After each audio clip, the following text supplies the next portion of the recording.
alternate D and A. Boys and girls, in this exercise, we will be using two open strings, the D string and the A string, the second and third strings. Now, the elbow is responsible for the tilt of the bow. When I place my bow on the E string, my elbow is relatively close to my body. When I'm on the A string, the elbow gets lifted a little bit. On the D string, lifted a little bit more, and finally on the G. Okay, so it is your elbow right here that is responsible. G, D, A, and E. So right now we are using the A and the D. A and the D. Okay, here we go. I'm going to, oh, there's one other thing. There's one other new thing in this exercise. And we're going to take a look at this again. We have our treble clef. Our treble clef is here, and we have our time signature. We have 4 beats in every measure. And we have our black notes with stems. Those are quarter notes. But now let's take a look at the second line of music. In the second line of music, each measure has only 2 notes. Those notes, boys and girls, are called half notes. Now, if we have 4 beats in a measure and we only have 2 notes in each measure, what's 4 divided by 2? You're right, it's 2. So each note will be worth 2 counts. Okay, each note is worth 2 counts in the second line. Those are white notes with stems, and they are called half notes. Half notes get 2 beats each. Quarter notes get 1 beat each. And there's yet one more new thing in there. You might say, how do you know that that exercise is 2 lines long and not 2 exercises, each 1 line? If you look at the very end, boys and girls, of the second line, there is a double black vertical line. Okay, it is dark, it's doubled. That tells me that that is the end of the song. It is not just a bar line. It's not just a measure line. It's not just a black vertical line. It is a dark black line. It is doubled. And that tells me that the song is over.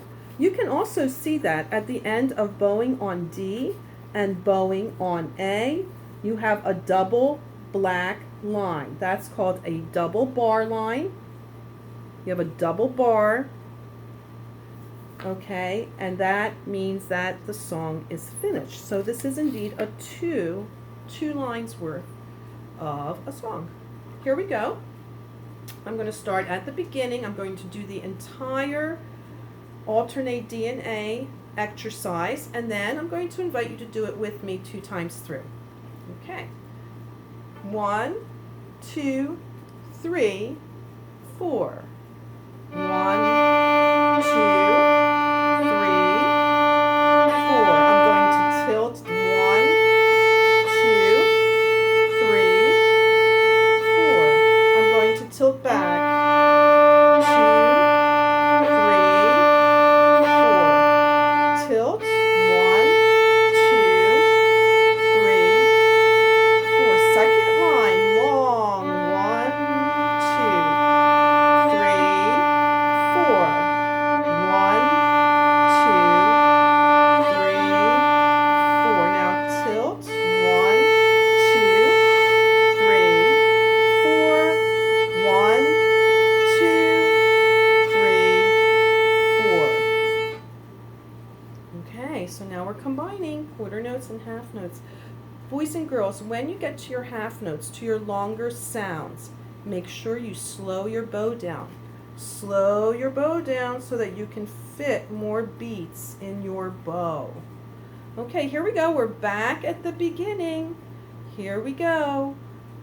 We're on our D string. 1, 2, 3, 4. 1, 2, 3, 4. 1, 2, 3, 4. Tilt back. 1, 2, 3, 4. Tilt to the A. 2, 3, 4. Now long sounds. Slow your bow. 1, 2, 3, 4. 1, 2, 3, 4. 1, 2, 3. Back to the beginning. 1, 2, 3, 4. 1, 2, 3, 4. Tilt. 1, 2, 3, 4. Tilt. 1, 2, 3, 4. Tilt the bow. 2, 3, 4. 1, 2, 3, 4. Tilt to the A. 2, 3, 4. 1, 2, 3, 4. Very well done, boys and girls.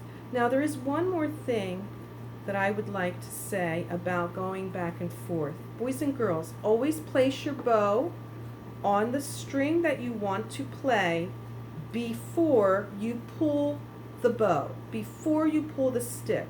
Make sure your bow is on the right string before you pull it. Make sure it's there. Now I'm going to go back to D. Now I'm going to go back to A. Okay, it's a nice clean sound. Place the bow. Place it. We're going back. Place it. Place it before you pull. Okay. All right, boys and girls, nice slow practice. We're really aiming for a good sound. So nice slow practice.